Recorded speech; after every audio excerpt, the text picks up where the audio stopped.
భారత్ పాకిస్తాన్ సరిహద్దులో యుద్ద మేఘాలు కమ్ముకున్నాయి. పాక్ కవ్వింపు చర్యలకు ధీటుగా బదిలిస్తోంది భారత సైన్యం. ఇక ఇండియన్ ఆర్మీకి మద్దతుగా దేశవ్యాప్తంగా పెద్ద ఎత్తున ర్యాలీలు నిర్వహిస్తున్నారు. హైదరాబాద్ ఎంపీ అసదుద్దీన్ ఓవైసీ వినూత్న కార్యక్రమం చేపట్టారు. చేతికి నల్ల రిబ్బన్ కట్టుకుని శుక్రవారం ప్రార్థనలకు వచ్చారు ఓవైసీ. అంతేకాదు స్వయంగా తానే ముస్లిం యువకులకు నల్ల రిబ్బన్లు పంచిపెట్టారు. పెహల్గాం ఉగ్రదాడికి నిరసనగా నల్ల బ్యాండ్లు కట్టుకుని నిరసన తెలిపినట్లు ఎంపీ అసద్ తెలిపారు. దేశవ్యాప్తంగా ఉన్న ముస్లిం నల్ల బ్యాడ్జీలు ధరించాలని అసద్ పిలుపునిచ్చారు.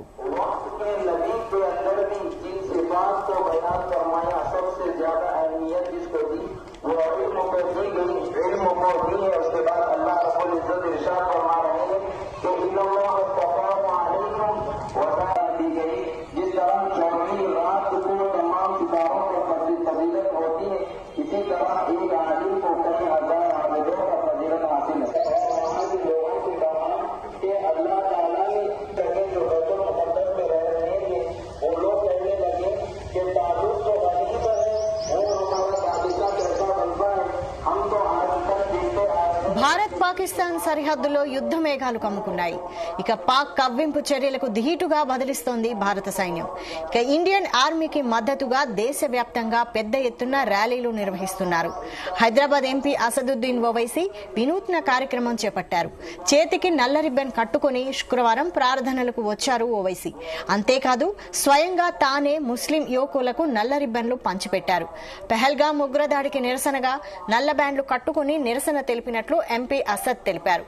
దేశవ్యాప్తంగా ఉన్న ముస్లింలను నల్ల బ్యాడ్జీలు ధరించాలని అసద్ పిలుపునిచ్చారు.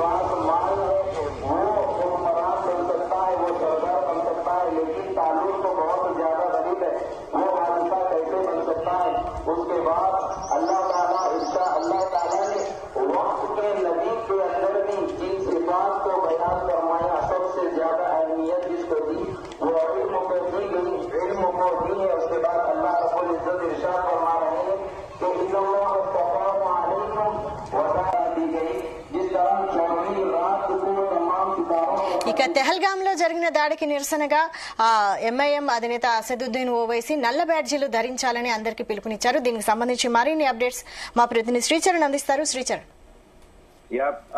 వైశాలి, భారతదేశం పాకిస్తాన్ సరిహద్దులో యుద్ధ మేఘాలు కమ్ముకున్న పరిస్థితి నెలకొని ఉంది. ఇప్పుడు కూడా అక్కడ పాకిస్తాన్ లో కొన్ని చోట్ల సివిలియన్స్ కూడా బార్డర్స్ లో అనుమతి లేకుండా క్లోజ్ చేశారు. మన దగ్గర కూడా ముందస్తు చర్య జమ్మూ కాశ్మీర్ లో పలు ప్రాంతాల్లో కూడా సైన్యం సివిలియన్స్ కి పర్మిషన్ లేకుండా కూడా బ్యారికేడ్ పెడుతున్నారు. ఈ నేపథ్యంలో ఈ రోజు శుక్రవారం ఫ్రైడే, అంటే యూజువల్ గా ముస్లింస్ అందరికీ ఫ్రైడే రోజు చాలా పియోస్ డే, అంటే పవిత్రమైన డేగా కూడా భావిస్తుంటారు. సో ఈ రోజు అందరూ ప్రత్యేకంగా రోజు మసీదులలో వెళ్లి నమాజ్ చేసేది కాకుండా ఈ రోజు ప్రత్యేకంగా కూడా అందరూ వెళ్లి నమాజ్ చేస్తూ ఉంటారు. అది అందరికీ తెలిసిన విషయమే. అయితే హైదరాబాద్ ఎంపీ అసదుద్దీన్ ఓవైసీ వినూత్న కార్యక్రమం చేపట్టారు.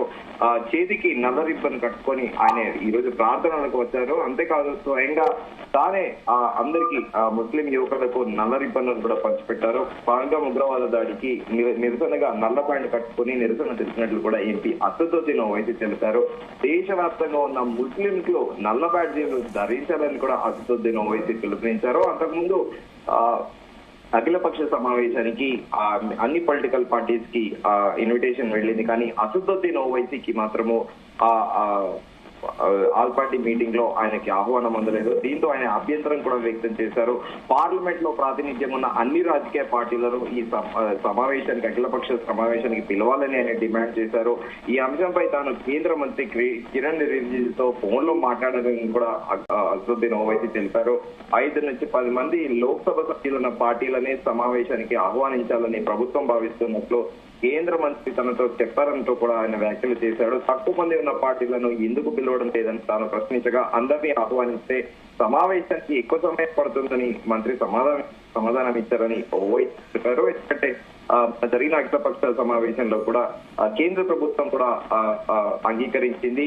సెక్యూరిటీ ల్యాబ్స్ వల్లనే ఆ దుర్ఘటన జరిగింది, అక్కడ తీవ్రవాదులు వచ్చి టూరిస్టుల పైన దాడి చేశారని కూడా వస్తున్నారు. సో ఇలాంటి కీలక మీటింగ్ కి తనకి ఇన్విటేషన్ లేకపోవడం ఏంటి అంటూ కూడా కేంద్ర ప్రభుత్వం వైఖరిని అసదుద్దీన్ ఓవైసీ తప్పుపట్టారు. ఇది కేవలం బీజేపీకో లేకో కొన్ని ఇతర పార్టీలకు సంబంధించిన అంతర్గత సమావేశం కాదు, ఉగ్రవాద వ్యతిరేకంగా దేశమంతా ఒక్కటిగా నిలుస్తుందనే బలమైన సందేశాన్ని పంపాల్సిన అవసరం ఉంది. అటువంటప్పుడు కొన్ని పార్టీలపై పిలవడం సరైన పద్ధతి కాదంటూ కూడా అసదుద్దీన్ ఓవైసీ కేంద్ర ప్రభుత్వం పైన తీవ్ర స్థాయిలో మండిపడ్డారు. అఖిలపక్ష సూచనలు వినడానికి ప్రధాని నరేంద్ర మోదీకి మరొక గంట సమయం కేటాయించలేరా అంటూ కూడా ఆయన ప్రశ్నించారు. ఇది కేవలం రాజకీయ అంశం కాదు, ఇది జాతీయ భద్రతకు సంబంధించిన సమస్య. మీ సొంత పార్టీకి కూడా పూర్తి మెజారిటీ లేదు, కాబట్టి నిజమైన అఖిలపక్ష సమావేశం నిర్వహించి పార్లమెంట్ సభ్యులున్న ప్రతి పార్టీని ఆహ్వానించాలని ప్రధానమంత్రి నరేంద్ర మోదీ కోరుతున్నారంటూ కూడా అసదుద్దీన్ ఓవైసీ 2 రోజుల కిందట పేర్కొన్న విషయం తెలిసిందే. ఉగ్రవాదంపై పోరాటంలో అన్ని రాజకీయ పక్షాల అభిప్రాయాలను పరిగణలో తీసుకోవడం ముఖ్యమని కూడా ఆయన అభిప్రాయపడ్డారు. మరోవైపు ఈ రోజు ఆయన ఓల్డ్ సిటీలో ఇలా వినూత్న కార్యక్రమం కూడా చేపట్టారు. చేతికి నల్ల రిబ్బన్ తానే స్వయంగా కట్టి మిగతా యువకులందరికీ కూడా అక్కడ మసీద్ దగ్గర అందరికి మసీద్తో పాటు అక్కడ ఓల్డ్ సిటీలో స్ట్రీట్స్ పైన కూడా అందరికి నల్ల బ్యాడ్జీలు స్వయంగా తానే ఇచ్చారు. అట్ ది సేమ్ టైం ఆయన కూడా దేశవ్యాప్తంగా ఉన్న ముస్లింలందరికీ కూడా నల్ల బ్యాడ్జీలు ధరించాలని కూడా ఆయన పిలుపునివ్వడం గమనార్హం. వైశాలి, అయితే ఇక్కడ దేశవ్యాప్తంగా ఉన్న ముస్లింలకు నల్ల బ్యాడ్జీలు ధరించాలని పిలుపునివ్వడం పట్ల ముస్లింలు ఎలా స్పందిస్తున్నారు?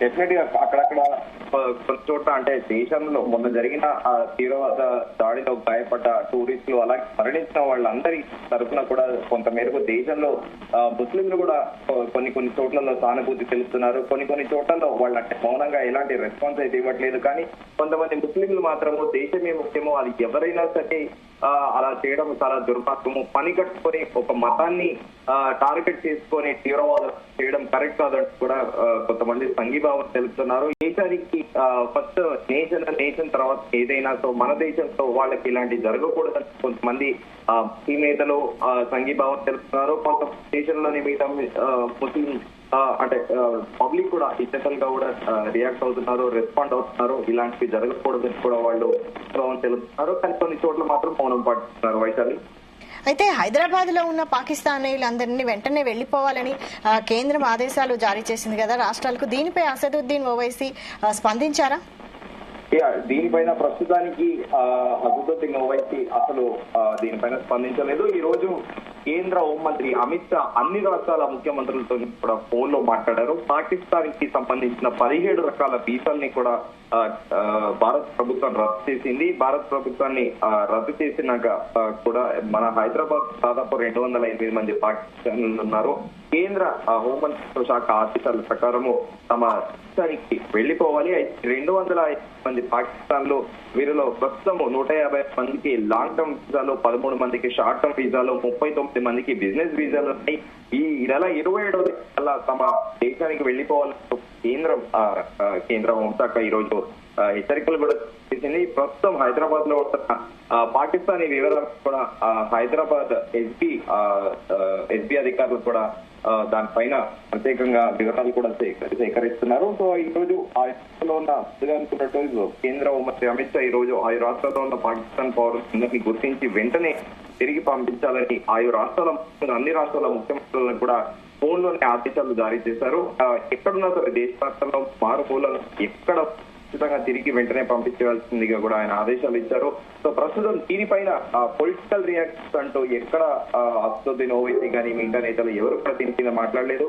కానీ మన దేశంలో కొద్దిసేపటి కిందట 71 ఏళ్ల షాహిదా ఈ పాకిస్తాన్ పౌరురాలు భరూచ్ నుండి తిరిగి పంపిస్తారు. ఈ పాకిస్తాన్ పౌరురాలు అట్టారీ సరిహద్దు నుంచి పాకిస్తాన్ కి పంపించారు. ఆమె జనవరి 1, 1951లో ఆమె జన్మించారు. సో మొదటి అంటే ఇండియాలో పాకిస్తాన్ సిటిజన్ ఎవరైతే ఉంటున్నారో ఈ రోజు కేంద్ర ప్రభుత్వం తీసుకున్న నిర్ణయానికి ఫస్ట్ పర్సన్ ఈమె ఒక మహిళ, దాదాపు 71 ఏళ్ల వయసులైన ఈమెని కూడా బార్డర్ దాటి నుంచి పాకిస్తాన్ కి పంపించారు. Right, thank you Sricharan.